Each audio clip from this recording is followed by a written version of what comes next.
Hello and welcome.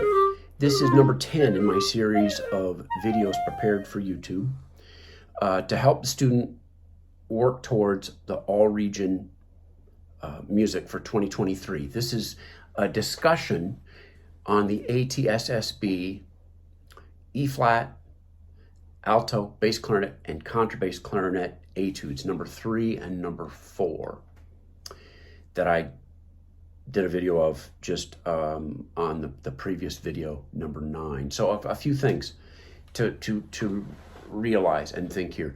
Staccato is imperative. It's important. We have a couple of words written here, leggero, which means lightly. And we have another word down on the third line, sempre, which means always. In the case of leggero, what they're wanting is light eighth notes, not heavy, not thuddy.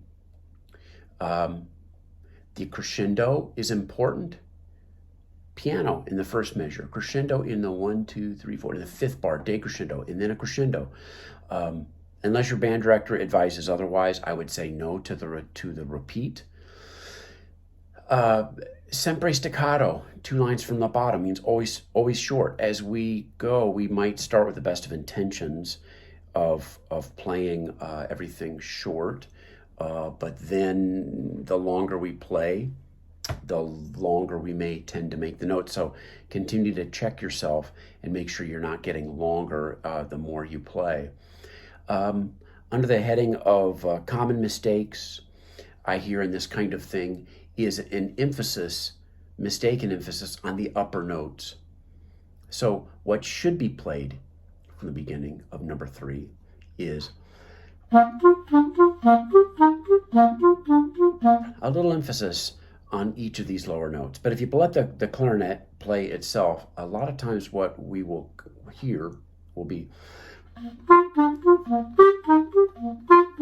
watch out for that tendency. The emphasis should be on 1, 2, 3, 4, okay?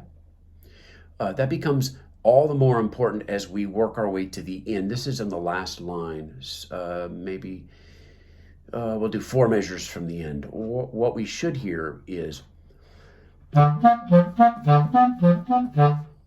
right? Not, okay. Bop, bop, bop, bop, bop, bop, bop, bop. Okay, emphasis on the downbeats. And continuing to think short and light.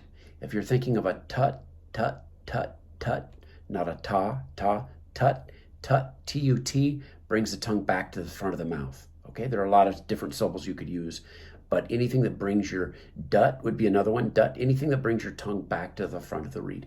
Tip of the tongue, tip of the reed. When it comes to talking about tempo in Allegro Furioso, quarter equals 120 on the recording I made previously, again on number 9, was a little under tempo. Under the heading of common mistakes here, just pay attention to the dynamic. We have a forte at the beginning, so plenty of sound here.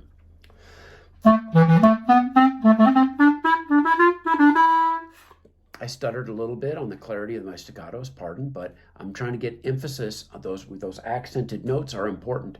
Now, there's no other dynamic written from here to the beginning to the end. I would encourage you to explore places where you could maybe come down and play softer dynamics. But initially, certainly, it should be a big, full sound, okay? Let's see, what else here? The numbers are not measured here. So a couple of fingering things I would encourage you to use. In the third line, 4th measure, you have, I would encourage you to play that second note of that measure, the B on the left with a C sharp on the right on beat 2. Do not play B on the right, C sharp on the left there. Okay, why would you choose the key furthest from the body in the right hand when you could choose the key closest to the left hand? Why would you choose the C sharp on the left side when you could choose the C sharp on the right side, which is again closer? So I think my experience is that students tend to fall into these traps because that was the first B that you learned was on the right side, or the first C sharp you learned was on the left side, and then they want to stick to that for their entire career, and that's a mistake. Okay, in order to in the law of averages, the fingers that are closer to the keys are going to be more easily gotten to when we're playing upper tempos that are a little higher, such as this one. So that's important. 1, 2, 3. In the fourth line, fourth measure, the G sharp carries across the bar. Okay, not. Okay, hopefully G sharp across all the way. Accidentals carry through. In the 1, 2, 3, 4, fifth line down, third measure.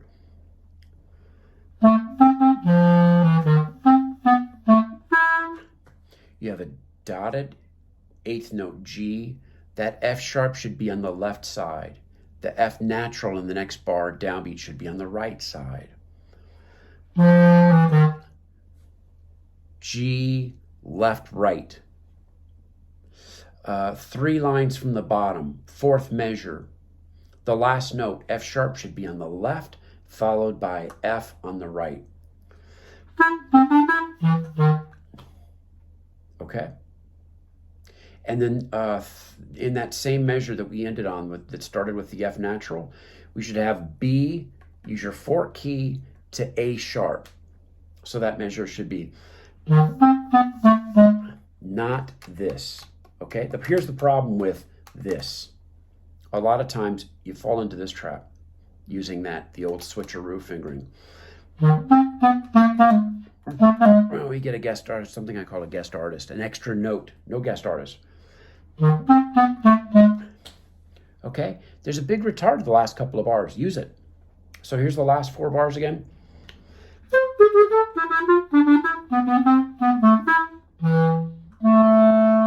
F sharp on the right side. So we keep all the motion in the same hand.